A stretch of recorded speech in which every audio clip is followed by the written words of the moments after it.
اللہ رب العالمین نے ایسے لوگوں پر کون سی سزائیں متعین کی ہیں، کس طرح کی وعیدیں بیان فرمائی ہیں، اس تعلق سے آپ کے سامنے وہ گزار کیا تھا۔ آج کے درس میں یہ بتلانا چاہتا ہوں کہ وہ کون کون سے لوگ ہیں جو زکوٰۃ کے مستحق ہیں، وہ ان کو مصارف زکوٰۃ کہا جاتا ہے۔ کون سے لوگ ہیں جن کے اوپر زکوٰۃ، جو زکوٰۃ لینے کے یہ مستحق ہیں، اس تعلق سے اللہ رب العالمین نے قرآن کریم میں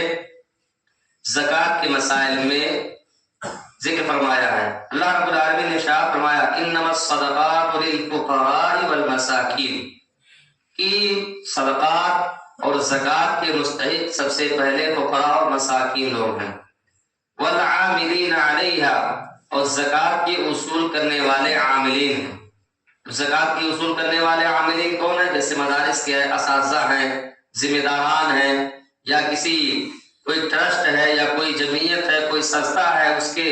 جو اسلامی طرز پر چل رہا ہو اس کے لیے جو اصولی کر رہے ہوں وہ بھی اس کے مستحق ہیں۔ والعاملین علیہا والمؤلفۃ قلوبہم، اور ان کے لیے جن کی تالیف قلب مقصود ہو، یعنی ان کے دل کو نرم کرنے کے لیے، اور وفی الرقاب، اور گردنیں چھڑانے میں یعنی غلام آزاد کرنے میں، والغارمین، وہ لوگ جو قرض کے بوجھ تلے دبے ہوں اور ان کے پاس قرض کی ادائیگی کی کوئی سبیل نہیں ہو رہی ہو، تو ایسے لوگوں کے اوپر زکوٰۃ لینے کے وہ مستحق ہیں۔ وفی سبیل اللہ، اور اللہ رب العالمین کے راستے میں جہاد کرنے والے، یا وفی سبیل اللہ، اور اللہ کے راستے میں جہاد کرنے والے لوگ۔ جہاد کا مفہوم ہم اور یہ سمجھتے ہیں کہ بس تلوار لے کر کے نکل پڑیں گے جہاد ہے، ہماری شریعت نے صرف اس کو جہاد نہیں کہا ہے۔ جہاد کی بہت ساری شکلیں ہیں، اور جو بھی اللہ کی رضا کے لیے دین کی خاطر لڑتا ہے، جہاد کرتا ہے، اس کے لیے دعوت و تبلیغ کرتا ہے، وہ ساری چیزیں جہاد میں شامل ہے۔ جو تلوار کا جو مفہوم ہے، یہ جہاد کا مفہوم یہ صحیح نہیں ہے۔ فی سبیل اللہ وابن السبیل، اور اسی طریقے سے مسافر آدمی ہے، فریضۃ من اللہ، یہ اللہ رب العالمین نے ان لوگوں کے لیے فرض قرار دیا۔ اب آئیے الگ الگ مفہوم کو ہم سمجھتے ہیں۔ اس آیت کریمہ سے یہ معلوم ہوا کہ زکوٰۃ لینے کے جو مستحق ہیں وہ صرف 8 لوگ ہیں۔ ان کو چھوڑ کر کسی اور پر زکوٰۃ خرچ نہیں کیا جا سکتا ہے۔ تاہم یہ ضروری نہیں ہے کہ یہ جو 8 مسائل بیان کیے گئے ہیں ان سبوں کو ادائیگی کرنی ضروری ہے۔ ان میں سے جو بھی آپ کے لیے آسانی ہو سکے آپ ان تک زکوٰۃ پہنچا دیں۔ ہمارے یہاں بہت سارے لوگ یہ سمجھتے ہیں کہ جو زکوٰۃ کے مستحق ہوں خود آئیں، نہیں، بلکہ جو زکوٰۃ کے مستحق ہیں کوشش یہ ہونی چاہیے، ہمیں یہ علم ہونی چاہیے، ہم وہاں تک اس زکوٰۃ کو پہنچانے کی کوشش کریں۔ یہ صحیح طریقہ ہے۔ تو سب سے پہلے دیکھیں فقراء اور مساکین۔ فقراء اور مساکین سے مراد وہ لوگ ہیں جو ضرورت مند ہوں، جن کے پاس اتنا مال نہ ہو کہ جس سے وہ اپنے یا اپنے بال بچوں کے اخراجات کو پورا کر سکیں۔ انہیں زکوٰۃ کی رقم سے اتنا پیسہ دیا جائے تاکہ وہ سال بھر وہ پیسہ رکھ کر کے وہ اپنے بال بچوں پہ وہ خرچ کر سکیں۔ اسی طریقے سے والعاملین علیہا سے مراد زکوٰۃ اکٹھا کرنے والے مدارس یا جمعیت کے ذمہ داران وغیرہ کے لوگ ہیں جو اس کے لیے محنت کرتے ہیں، بچوں کے تئیں قربانی دیتے ہیں، اور ایک ایک روپیہ پیسہ اکٹھا کر کے صحیح مصرف پر خرچ کرتے ہیں، تو وہ بھی اس کے مستحق ہیں۔ اسی طریقے سے المؤلفۃ قلوبہم، تالیف قلب کے لیے، دلوں کو نرم کرنے کے لیے، دلوں کو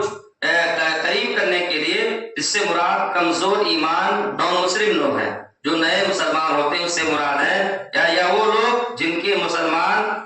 ہونے کی امید ہو، یا وہ کفار جن کو مال دینے سے توقع ہو یا یقین ہو یا امید ہو کہ وہ اپنے قبیلے یا علاقے کے لوگوں کو مسلمانوں پر حملہ ہونے سے روک سکیں۔ اسی طریقے سے وہ پھر رقاب سے مراد غلام ہے، غلام کو اگر کوئی آزاد کر دے، اب تو غلامی کا وہ دور نہیں رہا۔ اسی طریقے سے مقروض شخص، قرض دار شخص جو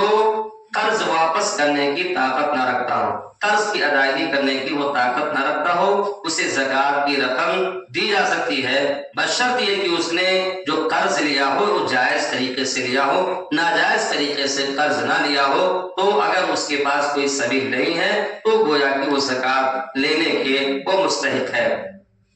یا اسی طریقے سے کوئی ایسا آدمی جو بہت مالدار تھا لیکن ناگہانی آفت اس کے اوپر آئی اور اس کے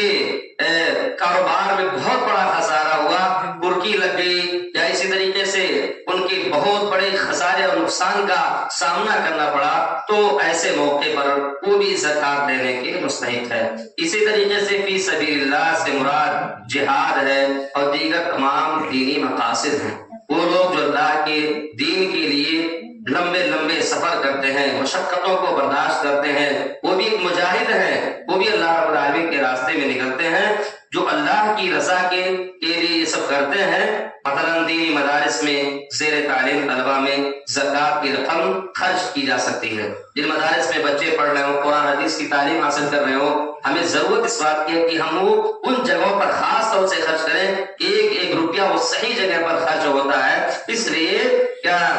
فی سبیل اللہ کے زمرے میں مدارس میں پڑھنے والے طلبہ اور اساتذہ بھی شامل ہو جاتے ہیں، جو اور بچے ہیں اور یا وہ لوگ جو زکوٰۃ کی وصولی کے لیے نکلتے ہیں۔